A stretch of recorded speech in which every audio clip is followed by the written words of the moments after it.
Hey everyone, Brendan Snyder here. How are you?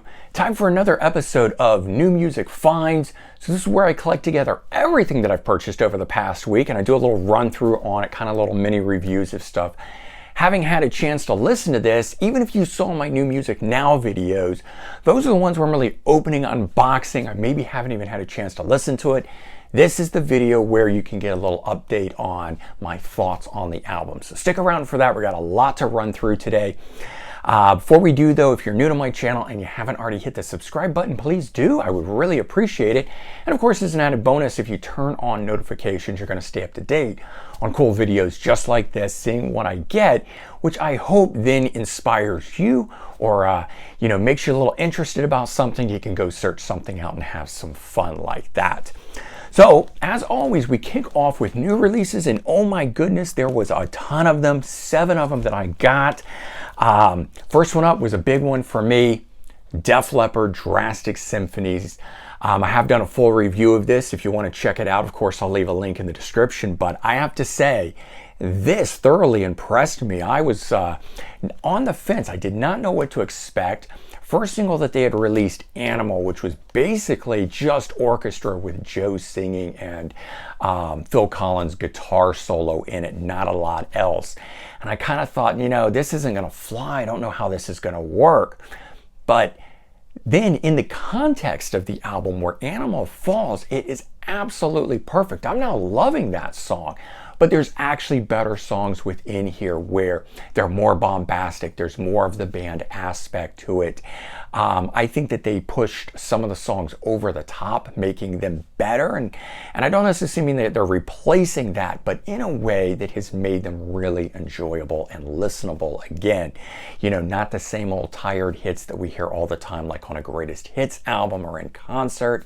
And they did dig deep and put some cool stuff on here like Paper Sun off Euphoria, one of my absolute favorite tracks. So I can't say enough about this. I do highly recommend it. Def Leppard fan or not, I think it is a really cool listen. All right, next one up, and you guys know I'm a huge Yes fan, brand new Yes album, Mirror to the Sky. And this one here, if you guys have watched the full review I've done, and again, I'll leave a link in the description, it didn't blow me away. I'm on the fence about it. I like it, but at the same time, I can kind of take or leave it. It just didn't connect with me. And what's interesting is I was in a mood for Yes due to something I'm going to show you guys in a little bit here that I got in the mail like a day before. So it's not even one of those things where I wasn't in the mood and I've got to kind of change and wait in a few weeks. It's going to blow me away. But I will say this, I am enjoying the album, and with each listen, I have begun to like it more and more. I'm not forcing it, it is just growing on me. So I'm going to give it some time, and who knows, maybe in the end I will really, really dig this. But right now, I gotta say, not really doing much for me. I actually like the Quest better, and I know a lot of you guys didn't. So it's going to be kind of interesting to see whether the people that liked Quest like this or the people that didn't like Quest end up liking it.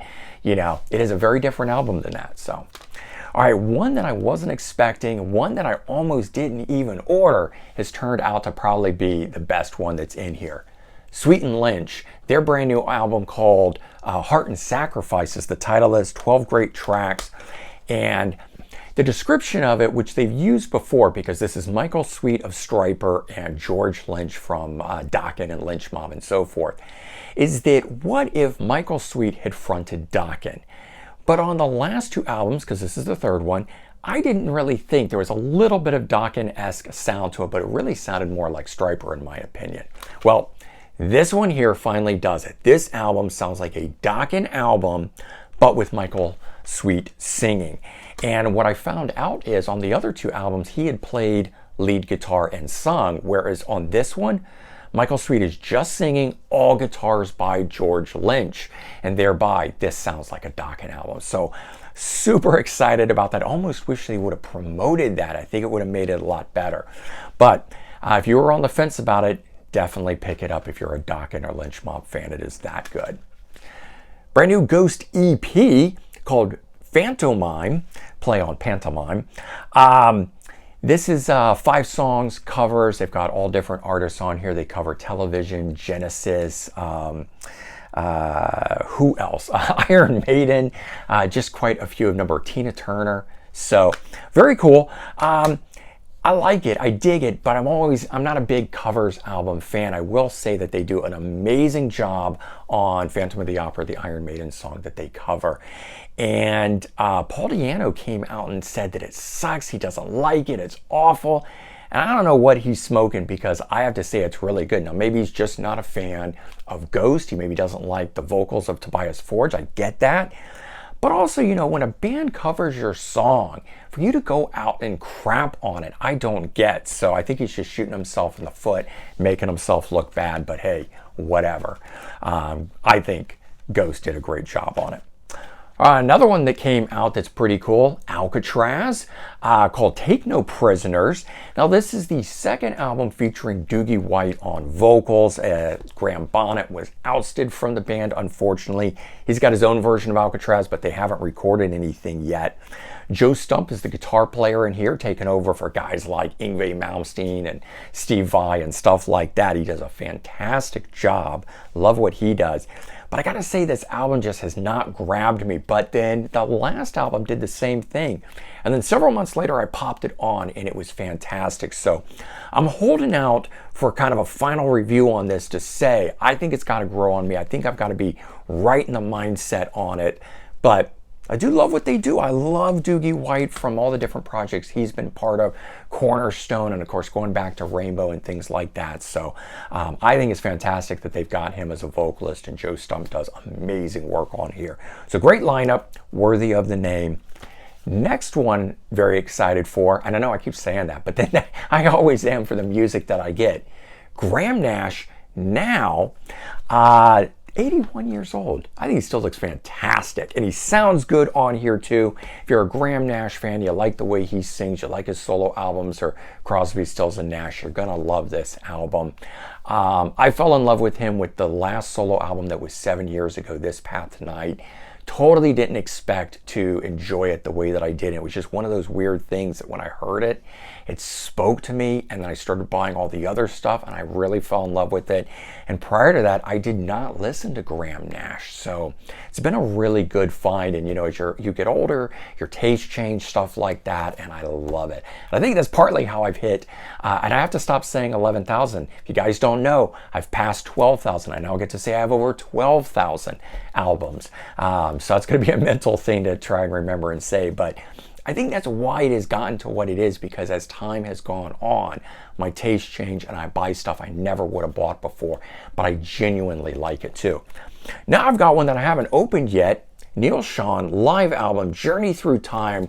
Got a bunch of cool extra Journey people on here. Greg Raleigh, Dean Castronovo, Marco Mendoza, all people that have played with Journey over the years. Fleshing this out for a cool triple live album plus DVD, covering all the eras of the band, going way back to the pre-Steve Perry era, and that's what I was really excited about.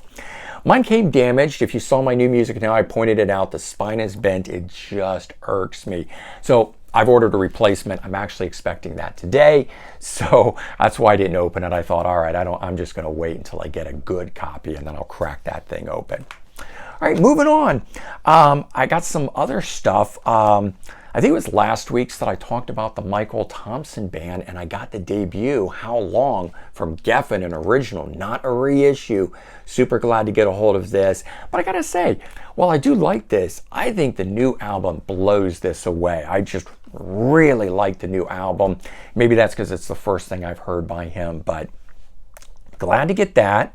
Found this new Rock Candy Records reissue of World Trade, which has Billy Sherwood in it. Of course, Billy Sherwood being the bassist in Yes. And I never had the debut. I've got some other World Trade releases from later on, but finally to get a hold of this, 1988, Keith Olsen produced. I think it was on Polygram, so it was a major label release. Should have been huge, but it just didn't catch on, and it's definitely in the vein of the 80s era sounding Yes. So that was really good. And then here's the one I was talking about earlier that I mentioned that put me in the mood for Yes. I got my Yes Union 30 Live, but it's the bonus tracks disc. It's a 4 CD set of all stuff that is not part of the other individual live albums that are coming out. And The recording on it is interesting. It is not like perfectly good soundboard, but it is really good, and it's kind of, vocals are very up front in it with the music a little more to the back, so I'm not sure if this is like recorded from a vocal mic or something of that nature. I'm sure there's some information on it. Nothing on the inside, no booklet, nothing like that to even tell me where the tracks come from, but there's a lot of sound check recordings, there's jam sessions on here, and there's a couple complete concerts, and those are really good. So I was listening to that, and I was getting all warmed up and amped up, and I was like, yeah, I'm really in the mood for Yes. And then I got the new Yes album, and it just didn't quite click. So not sure what that's all about, but I never get rid of these things. I hold on to them because you never know when your mind is going to change or be into it. So I know a couple of people have asked me about that. I do hang on to everything, but there you go. This was only about 14, 15 bucks for 4 CDs, and it's already out of print. So you're probably going to have to order it through one of the secondhand dealers, like on Amazon Marketplace. That's where I got mine. Amazon couldn't get it. I had pre-ordered it, but they couldn't get it because it's sold out. So if you're interested in these, pick them up. They are going fast. And then I had a record show, and I did an experience video on that. I guess I'll leave a link in that here as well. There'll be 3 things you can do.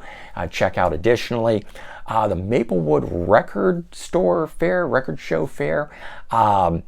And it happens twice a year. I hit that up with Anthony. We had a good time. I got a couple things.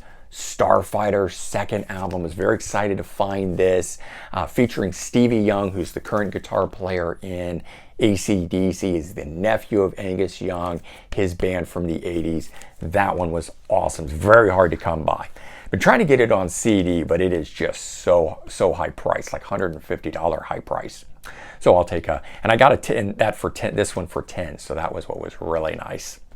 And then Angry, Blood from Stone, which is Angry Anderson right there. Rose Tattoo frontman, solo album from 1990.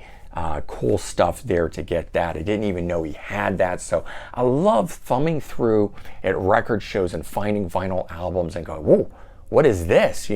Never been pressed to CD or something like that, maybe is why, or just extremely rare. And you dig into it and you go, oh my God, brand new music for me, because I like Rose Tattoo, but now I'm getting an Angry Anderson solo album? That's so cool. All right, and the one last thing here, a CD that I picked up, Rolling Stones, Sticky Fingers, a limited edition of the zipper cover that actually opens up and shows the underwear and everything underneath it. So full replica like the vinyl, and I got that for $25, so not so bad. But I've been trying to pick one of these up. I missed it at the time when it came out, and they're usually like 40, 50 bucks or more, and getting this one for 25 was a good deal. About near mint. There's a few little, dings or bangs on it, but I'm okay with that. So there you go. Those were my new music finds. I hope you enjoyed seeing all that stuff, maybe spark some interest in you for what you're going to go out and listen to or hunt down maybe for yourself. And again, you get those little mini reviews on the albums post my unboxing of those things during the New Music Now. So it's always great to check out both of those. You can see what I'm getting, the excitement and everything right at the moment, and then you get to hear the follow-up in these videos. All right, everyone, take care, have a great one, and I'll talk to you real soon. Bye-bye.